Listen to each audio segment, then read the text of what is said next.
આજના દિવસ માટે બાઇબલમાંથી વચન. માર્કનું પુસ્તક અધ્યાય 10 વચન 28.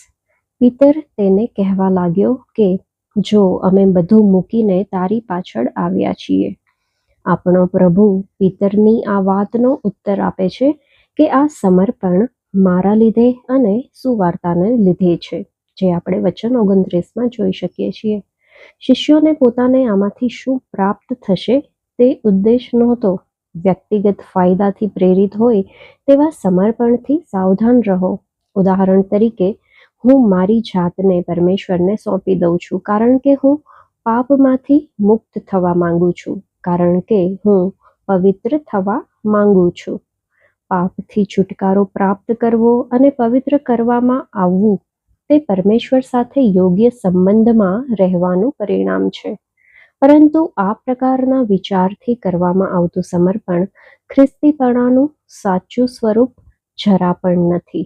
સમર્પણ માટેનો આપણો હેતુ કોઈ પ્રકારનો વ્યક્તિગત લાભ ક્યારેય ના હોવો જોઈએ.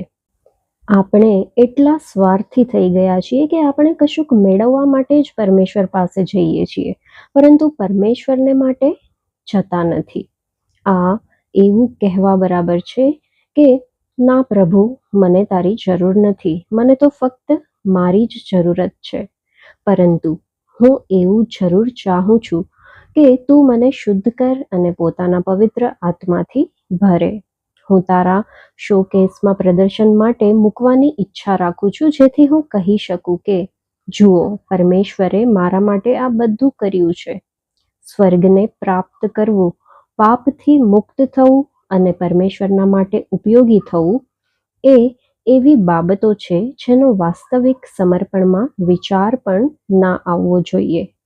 સાચા સંપૂર્ણ સમર્પણનો અર્થ એ થાય છે કે બધી બાબતોથી વધારે વ્યક્તિગત રૂપથી ઈસુ ખ્રિસ્તને પ્રથમ સ્થાન આપવું. જ્યાં આપણા સાંસારિક સંબંધોની વાત આવે છે ત્યારે તેમાં ઈસુ ખ્રિસ્તનું સ્થાન શું હોય છે?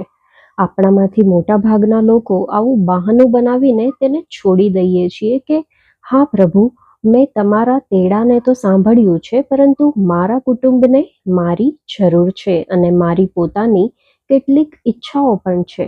આનાથી આગળ હું નથી જઈ શકતો. લૂકના પુસ્તકમાં અધ્યાય 9માં વચન 57-62માં જોઈ શકીએ છીએ. ત્યારે ઈસુએ કહ્યું કે તું મારો શિષ્ય થઈ શકતો નથી, જે આપણે લૂકના પુસ્તકમાં અધ્યાય 14માં વચન 26-33માં જોઈ શકીએ છીએ. સાચું સમર્પણ હંમેશા સાચી ભક્તિથી વધારે હોય છે.